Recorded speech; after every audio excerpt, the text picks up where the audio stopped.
सारे भैया न भाई राम राम है। अभी मन्नू मूवीज़ यूट्यूब चैनल से मैं हूँ आपका भाई पवन मलिक। और भाई आज हमारे साथ एक इंटरनेशनल बॉक्सर सुनील शिवाच बैठे भाई, उनसे हम बात करेंगे, उनसे उनके जीवन के बारे में जानेंगे। तो भाई साहब राम राम। सभी हरियाणा वालों को राम राम भाई। भाई ठीक ठाक हो? बहुत बढ़िया मेरे भाई। तो भाई साहब एक बार अपना परिचय प्लीज़ सरनेम के साथ गांव के साथ बताइए। मेरा नाम सुनील शिवाच है। मेरा गांव मित्ताथड़ जो भिवानी डिस्ट्रिक्ट में पड़ता है। तो भाई साहब कितने पढ़े लिखे हो? आपकी मतलब क्वालिफिकेशन क्या है? BA pass. और वेट और हाइट? मेरी हाइट है 5 फुट 6 इंच और वेट मैं flyweight, bantamweight, light flyweight खेला हूँ। सारे वेट खेला। जैसे जैसे जैसे स्टार्ट मैंने 2010 में मैं लाइट फ्लाई वेट लेके आया था, तो 49 केजी आया था।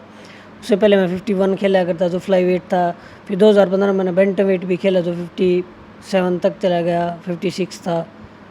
और ये आपके मन में कैसे है ये चीज़ें कि भाई मैं एक बॉक्सर मिलूँ? जैसे भाई कि बॉक्सिंग का गेम आपको कैसे समझ में आया? क्योंकि हमारे हरियाणा में हमारी साइड में जो गेम होते हैं कबड्डी, कुश्ती, इस तरह के गेम ज़्यादातर लोग खेलते हैं। मेरे जो फादर हैं वो कबड्डी के प्लेयर हैं, जो हरियाणा पुलिस में कबड्डी कोच थे। तो मेरी स्टार्टिंग से तो यही थी कि मैं कबड्डी खेलूं। तो लेकिन मेरे फादर ने मना किया था कि भाई तू कोई इंडिविजुअल गेम स्टार्ट कर, क्योंकि ये टीम गेम है, इसमें तो एफर्ट लगाता रहेगा, लेकिन साथ वाला अगर वो चीज़ जितना एफर्ट तू लगाएगा अगर वो नहीं लगाएगा तो तू उस मुकाम तक नहीं पहुंच पाएगा। तो अपने दम पर कोई ऐसा गेम, इंडिविजुअल गेम स्टार्ट कर जिसमें तू अपनी मेहनत कर सकता है। फिर मैं यहाँ रहता था, यहाँ पे अपने दिनेश है जो अर्जुनवाड़ी है, उसका बड़ा भाई तनेश जो हरियाणा पुलिस में लगे हैं। हम हॉस्टल में जाते हैं उसका खाना देने के लिए, तो वहाँ पे दीवार के ऊपर बैठ के बॉक्सिंग देखा करते हैं। तो उसके बाद हमारी भी रुचि होगी क्यों ना बॉक्सिंग की जाए। अब पहले लड़ाई झगड़ा ज़्यादा करार था न, सोचा ले भाई तो तीयो ही गेम कराएंगे। ना लड़ाई झगड़ा कुछ नहीं था, बस सारा परिवार मेरा कबड्डी गेम से ही है। लेकिन मेरे फादर ने बोला था भाई तू कोई इंडिविजुअल गेम कर। फिर मेरे जाया कर दे दूध देन बैठे रह दे लोग बॉक्सिंग देखा दे, हाँ मज़ा आने लगा। फिर सोचे वापस भी बॉक्सिंग सीख लें। तो फिर हमने वो करके भिवानी साई हॉस्टल में जाया करते देखने के लिए। तो उस दिन से हमें बॉक्सिंग खेलने की प्रेरणा मिली थी। तो कौन रहे आपके कोच स्टार्टिंग में? जगदीश सिंह। और वही आपके गुरु माने? हाँ वही है जी। तो जैसे शिवाज साहब आपने बॉक्सिंग स्टार्ट तो कर दी, उसके बाद पहला राउंड आपने कहाँ, फर्स्ट टाइम आप कहाँ खेले बाहर? पहला मेरा जो स्टेट हुई थी वो खेली। फिर मेरी पहली नेशनल थी जमशेदपुर में, जिसमें मैं 2001 में खेला था। उसे मेरा सिल्वर मेडल था। उसके बाद सिल्वर से सबर कराया, आगे क्या कराया वो और बताओ। आगे फिर मैं 2-3 नेशनल और खेला, फिर मेरा गोल्ड भी आया। फिर मैं पहला इंटरनेशनल हुआ तब इंडिया में एक YMC होती थी जो इंटरनेशनल टूर्नामेंट होता था। उस टाइम तक मतलब हमारे अंदर ये था कि हम इंडिया की टी शर्ट तभी पहनेंगे जब हमारी कमर पे इंडिया लिखा जाएगा। उससे पहले हम कभी भी, पुराने स्पोर्ट्समैन थे, कोई भी अगर इंडिया की टी शर्ट पहनता था तो उसको देख के ये करते थे यार ये इंडिया खेल रहा है। तो कोई भी दूसरा जो इंडिया नहीं खेल रहा वो कभी भी इंडिया की टी शर्ट नहीं पहनता था। हमारा मतलब एक फोकस था कि भाई एक बार कमर पे इंडिया ज़रूर लिखे। पहली बार मैं दिल्ली में एक इंटरनेशनल टूर्नामेंट हुआ था, वहाँ खेला, वहाँ मेरा गोल्ड आया। उसके बाद मैं आगे चलता रहा, मैं एशिया कैडेट खेला, उसमें मेरा गोल्ड आया। फिर मैं वर्ल्ड कैडेट खेला, उसमें मेरा गोल्ड आया। उसके बाद मैं जूनियर में गया, जूनियर में मैं एशियन चैम्पियनशिप खेला, उसमें मेरा गोल्ड आया। और जो इन्विटेशन टूर्नामेंट थे उनमें भी गोल्ड आया। फिर मेरे को जूनियर होते हुए एक सीनियर कॉमनवेल्थ चैम्पियनशिप दी गई थी 2007 में, उसमें भी मैं जो इंग्लैंड में हुई थी उसमें भी मेरा गोल्ड आया था। तो उस टाइम पे मेरे कंटिन्यू 8 ऐसे गोल्ड थे जो इंटरनेशनल पे कंटिन्यू ही हर एक टूर्नामेंट में सिर्फ गोल्ड था। जैसे सुनील भाई गोल्ड पे गोल्ड लेके आते रहे, तो इंडियन गवर्नमेंट ने आपको क्या प्रोत्साहन दिया? क्या आपने उनसे उम्मीदें लगाई थी वो पूरी हुई? उम्मीदें तो काफ़ी थी। फिर जैसे मैं सीनियर में आया तो कुछ ऐसी पॉलिटिक्स है जो आज के दिन में कहना चाहता हूँ कि हर गेम में एक पॉलिटिक्स घुसी हुई है। अगर जब तक ये पॉलिटिक्स ख़त्म नहीं होगी तो इंडिया के प्लेयर ऊपर नहीं उठते। आप किसी भी प्लेयर से अगर डिस्कस करेंगे तो वो हर एक प्लेयर ये कहता है कि जी इंडिया में जो मेहनत होती है वो कहीं नहीं होती, लेकिन परफॉर्मेंस लेवल वो नहीं है। क्योंकि जो एक्चुअल ऊपर जाने चाहिए वो नहीं जा पाते। पॉलिटिक्स की वजह से वो बच्चे रह जाते हैं और दूसरों को चांस मिलता है। जो 2 नंबर के हैं। 2 नंबर के। बहुत ज़्यादा पॉलिटिक्स अपने इंडिया में चली हुई है। थोड़ा सा खोल के बता सको आप, थोड़ा सा क्या पॉलिटिक्स है, क्योंकि पब्लिक को भी पता चले, आगे भी बच्चे गेम में हो तो कम से कम उससे बच के रहो या सतर्क रहो। जैसे कोई हम बॉक्सिंग, मैंने सुना था कि भाई इंडिविजुअल गेम है, भाई अपनी मेहनत करो, अपनी मेहनत रिंग में कर रहे हो, लेकिन नीचे जो 5 जज बैठे हैं स्कोर वो दबा रहे हैं, वो डिसाइड कर रहे हैं कौन जीत रहा है कौन हार रहा है। वो रात को ही बैठ के डिसाइड कर लेते हैं कि भाई कल की जो बाउट होगी उसमें ये बंदा जीतेगा। एक दिन पहले उसका भविष्य तय हो जाता है, लेकिन वो जो पूरे साल की मेहनत करके आए उस मेहनत को कोई नहीं देखता। और शाम के बैठे हुए जो एक कमेटी बैठती है, उनकी जो एक पार्टी बैठती है, जो भी बोला जाए वो उस चीज़ से डिसाइड होता है। तो वहाँ क्या मनी भाई चलता है? मनी भी चलती है, सबके आपस में भाईचारा, कोई मनी देता है, कोई और कुछ देता है, सब ऐसा ही चला हुआ है आज के टाइम पे। उस टाइम पे जब आपने स्टार्ट कराया, उस टाइम पे किन के साथ ज़्यादा कंपटीशन रहे, कौन को याद है कादे प्लेयर? पहले जैसे स्टेट में तो हिसार की टीम अच्छी हुआ करती, भिवानी और हिसार की टीम, मतलब ये रहता था कि भाई कौन सी टीम का कौन सा लड़का जीतेगा। हाँ, हरियाणा में एक बार सिलेक्शन हो जाता था नेशनल के लिए, तो ये होया करता भाई उस टाइम पे अगर इंडिया टीम भी जाया करती तो भी भिवानी के 7 या 8 प्लेयर होया करते। उसी बेस पे मतलब भिवानी का मिनी क्यूबा का नाम रखा गया था। विजेंद्र भी उसी टाइम से था लगभग? हाँ, विजेंद्र भी था। मैं स्कूल में पढ़ता था, एक एपी स्कूल में, जब मैंने तो जाना स्टार्ट किया था उस टाइम पे विजेंद्र एक नेशनल में गोल्ड लेके आया था। उसको स्कूल की प्रार्थना में लाके खड़ा किया था कि भाई ये विजेंद्र है, इसका नेशनल में गोल्ड आया, सभी ने तालियां बजाई थी। तो मन में किया था यार कभी हम भी इस जगह पे खड़े हों, लोग हमारे लिए भी तालियां बजाएं। ऐसी अचीवमेंट मिली? हाँ बिल्कुल मिली। और उसके बाद बड़ी खुशी भी हुई जिस दिन वर्ल्ड चैंपियन हुआ था, पूरे वर्ल्ड का टूर्नामेंट था, उस दिन जब स्टेज पे खड़ा होकर जब पहला इनाम लिया था, उस दिन मतलब दिल से एक आवाज़ आई थी, हाँ आज कुछ किया है इस देश के लिए। तो जैसे आप विदेशों में गए, अपना कॉमनवेल्थ खेले, वहाँ पे किन के साथ टक्कर की फाइटें रही? मेरी फाइट थी एक फिलीपींस के साथ अच्छी हुई थी, एक इंग्लैंड का था लड़का, उसके साथ अच्छी फाइट हुई थी कॉमनवेल्थ चैंपियनशिप में। विदेशों से मिले, विदेशों में खेले, जो विदेशों के जो खिलाड़ी हैं, जो प्लेयर्स वहाँ से आते हैं, उनके नेचर किस तरह के होते हैं? वो मिलनसार होते हैं या भाई अपने गेम से गेम रखते हैं, किसी से कोई मतलब नहीं रखते? नहीं, हर एक प्लेयर अलग अलग उसका होता है। काफ़ी तो बड़े अच्छे मिलनसार होते हैं, सब मिलते हैं। मतलब एक हफ्ते का टूर्नामेंट होता है, कोई स्पोर्ट्समैन भाई वहाँ पे द्वेष की भावना से नहीं जाता है। सब एक गेम खेलना, वो गेम का टाइम होता है, वो रिंग में है हमारा टीम, वो उस टाइम पे आप खेलते हो, लेकिन नीचे उतरने के बाद कोई किसी से कोई द्वेष, कोई दुश्मनी नहीं है। जैसे भाई ये गेम भी बॉडी टच का है, मार पिटाई का थोड़ा सा गेम है, तो इंजरी के लिए भी जगह होगी, तो आप इंजर्ड होए या बचे? इंजर्ड तो देखो, बॉक्सिंग तो एक लगती रहती है चोटें, वैसे भी एक स्पोर्ट्समैन में तो कहते हैं कि चोट एक गहना है, ये लगती रहती है। कई बार यो गहना गहना खतरनाक हो जाओ है, ऐसा कोई मतलब मेजर चोट तो नहीं लगी ना? ना, मेजर चोट नहीं लगी। मेरा एक बार बस हाथ में फ्रैक्चर हुआ था, और जैसे माँ थी वो मना करती रहती थी, कभी कट लग जाया करता, इस साइज पे लग गया, कभी इस साइज पे लग गया, नाक वगैरह टूटे? नाक टूट जाया करती, ब्लीडिंग आ जाया करती, तो माँ कहती बेटा ये कौन सा गेम ले लिया, इतना अच्छा तो बोला और एक में कर ले। पर वो है कि जुनून था, उस चीज़ के पीछे पागल थे, चोट को कुछ समझाया नहीं करते, लगे रहा करते। सबसे टॉप की अचीवमेंट कौन सी मानी हुई? आपने क्या जीता, क्या पाया जब आपने नु माना था भाई या ईब मैं कुछ बना हूँ? देखो, वैसे तो मैं जब वर्ल्ड चैंपियन हुआ था तब मेरे को लगा था, क्योंकि पूरे वर्ल्ड का टूर्नामेंट था, लेकिन मेरी कुछ थी जो मैं आधी रह गई, जो पूरी नहीं हो पाई पॉलिटिक्स की वजह से, तो उससे मेरे को थोड़ा वो रह गया कि मैं ओलंपिक नहीं खेल पाया।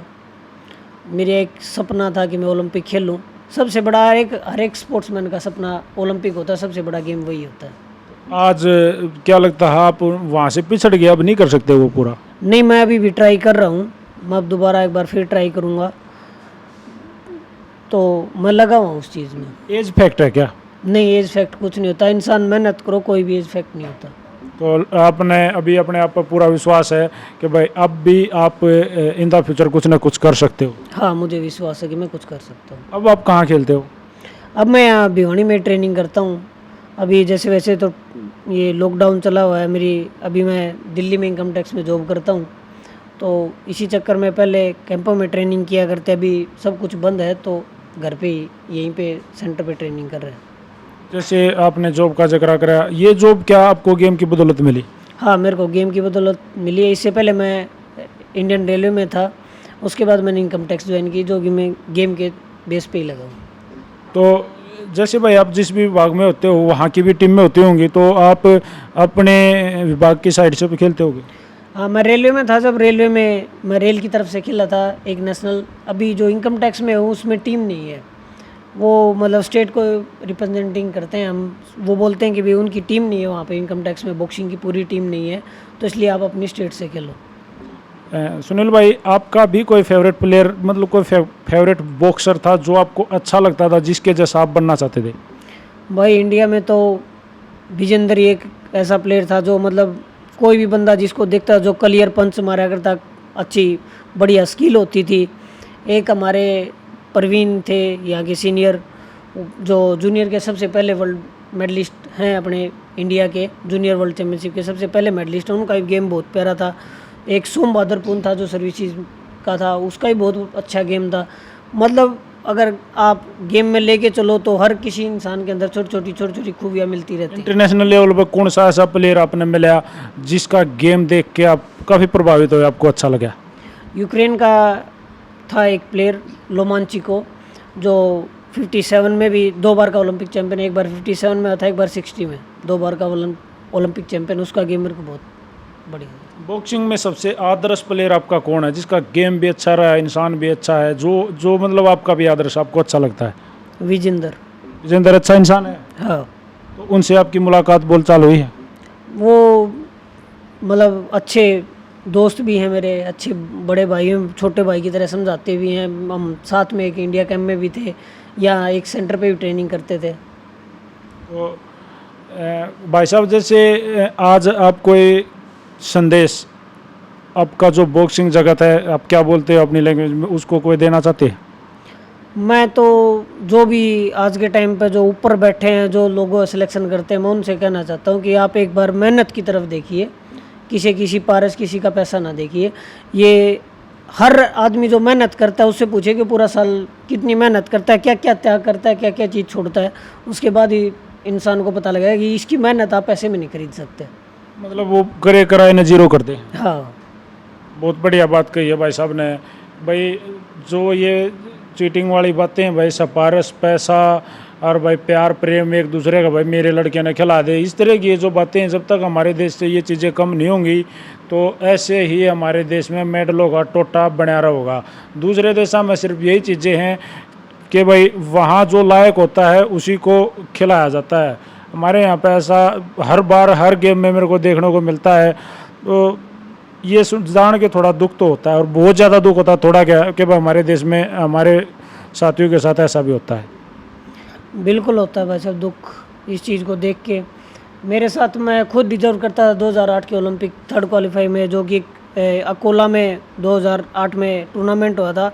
अखबार में स्टेटमेंट आई थी कि 2008 में इस अकोला टूर्नामेंट में जिसका गोल्ड आएगा वही 3rd क्वालिफाई के लिए जाएगा ओलंपिक के लिए। उस टूर्नामेंट में मेरा गोल्ड आया था। वहाँ पे मेरे को बताया गया कि आपकी ट्रायल होगी, तो मैंने फिर भी कहा माँ चलो ठीक है, मेरी ट्रायल दोबारा, किसी की भी नहीं हुई थी और किसी की सिवाय मेरी अकेले की ट्रायल बोल दी गई थी। मैं फिर भी ट्रायल गए थे, उन्होंने कहा था कि जो ऑफिशियल होंगे वो सब बाहर से आएंगे। जब लास्ट वाले दिन जब ट्रायल हुई, कोई ऑफिशियल नहीं आया, वहीं NIS पटियाला में 5 कोच बिठा के सिलेक्शन कर दिया और बोल दिया कि तेरा सिलेक्शन नहीं है। तो सुनील भाई, आपने कोई उसके खिलाफ कोई कार्रवाई नहीं करी? मैं भी एक मतलब स्पोर्ट्स से ही हूँ, इतना मेरे को कोई नॉलेज नहीं थी ना, मैं कोई गाइड करने वाला था कि भाई जब ये अखबार में ये चीज़ आई हुई है आप इसका वो, तो आपकी ट्रायल किस बेस पे है, तो ये चीज़ें उस टाइम पे थी नहीं। कुछ स्पोर्ट्समैनों ने उठाए भी थे मुद्दे, पर वही बात है कि जो फेडरेशन से पंगा लेता है वो कब कुछ कर पाया, आज तक कुछ नहीं, दबा दिए दबा दिए जाते हैं। सुनील भाई, जैसे पीछे से आपकी गेम में भी थोड़ा सा ड्रग्स का मामला उठा था, कई बंदों के साथ ऐसे ही भाई उनकी डोपिंग हुई थी, तो उनमें थोड़ी दिक्कतें पाई गई थी। क्या लगता है बॉक्सिंग में कितनी ड्रग्स के लिए जगह है? देखो आजकल के जो स्पोर्ट्समैन हैं, जो युवा है, वो सिर्फ यही चीज़ सोचते हैं कि हमारी मेहनत सिर्फ मेडिसिन पे ही चलती है। जो मैं एक स्पोर्ट्स डोप का आपको बता रहा हूँ, जो आजकल बहुत ज़्यादा ही डोप के प्लेयर मिलते हैं, तो ये मेंटलिटी एक बनाई जा रही है, कि भाई ये खाने से ही कुछ करा जा सकता है। कुछ करा जा सकता है। लेकिन जो पुराने प्लेयर थे, आप उनको उठा के देख लो, उन्होंने कभी नहीं खाए, वो भी तो करते थे। आपने कोई इस तरह की चीज़ यूज करी? ना भाई, मैंने कभी कोई यूज नहीं किया कभी। आपका कभी डोप होया? मेरा हर टूर्नामेंट में डोप हुआ, हर नेशनल में डोप होता था, हर इंटरनेशनल में डोप होता था। बिल्कुल सेफ पाए। बिल्कुल सेफ। भाई ये थे हमारे साथ इंटरनेशनल प्लेयर, बहुत ही बढ़िया बॉक्सर भाई सुनील श्रीवास्तव भिवानी से, मिता थड़गांव इनका। आज इनसे हमने बात करी, इनका इंटरव्यू कराया। भाई साहब ने कई सारी शिकायतें करी हैं जो कि भाई इस सिस्टम के खिलाफ हैं। भाई सिस्टम तो सुनील भाई सबको पता है, भाई बहुत ज़्यादा हमारे देश में करप्शन हर चीज़ में, हर फील्ड में बढ़ता है जा रहा है, घटने का नाम नहीं ले रहा। शायद आगे अच्छे दिन आए और इस तरह के करप्शन से पीछा छोटे, हम तो यही उम्मीद करते हैं। और सुनील भाई जो इतना समय दिया आपने, उसके लिए थैंक यू वेरी मच मेरे भाई। भाई आपका ही बहुत बहुत धन्यवाद। आप एक स्पोर्ट्समैनों को जो दुनिया के सामने ला रहे हो, उनकी सच्चाइयाँ दिखा रहे हो, आपका ही बहुत बहुत धन्यवाद। थैंक यू सुनील भाई। उम्मीद करते हैं भाई जैसे इन द फ्यूचर आप अच्छी मेहनत करो, भगवान जी भी आपके साथ हैं, भगवान जी आपको आशीर्वाद दें और अपनी अपनी मेहनत के बल पे कहीं ना कहीं कोई अच्छा मुकाम हासिल करो और कोई चमकता हुआ गोल्ड तमगा आपके गले में हो। भाई धन्यवाद। और मैं सभी स्पोर्ट्समैनों को एक चीज़ और कहना चाहूँगा कि जो भी स्पोर्ट्समैन है या नॉर्मल आदमी भी है, नशे से दूर रहे। ये नशा है जो पहले पंजाब को बिल्कुल ख़त्म कर चुका है, अब हरियाणा में आने लग गया है। और मतलब कहीं भी हो, हरियाणा हो, पंजाब हो, पूरी इंडिया में जो भी युवा है, कोई भी है, नशे से दूर रहे। बिल्कुल भाई, हमारी तो सुनील भाई यह लड़ाई पूरी चल रही है। रोज़ हम नशे के ऊपर बोली जाओ, लोग हमने गाड़ भी दे हैं कि तेरे के वो है, पर दी जाएंगे भाई जिसने देनी है। तो भाई सही कहा है सुनील भाई, किसी भी गेम से हो, जो भी युवा चाहे गेम ना भी करता हो, नशा ना करो भाई, इससे हमारी नस्लें बर्बाद होने लग रही हैं, इस तक दूर रहो। तो भाई सुनील भाई ने जैसे सारी बातें भाई बेबाकी के साथ बताई हैं, तो भाई साहब का तहे दिल से धन्यवाद करना चाहूँगे और उम्मीद करेंगे भाई अगला इंटरव्यू भाई साहब के गले में जब कोई चमकता हुआ सितारा हो तभी ले। थैंक यू भाई सुनील। धन्यवाद भाई।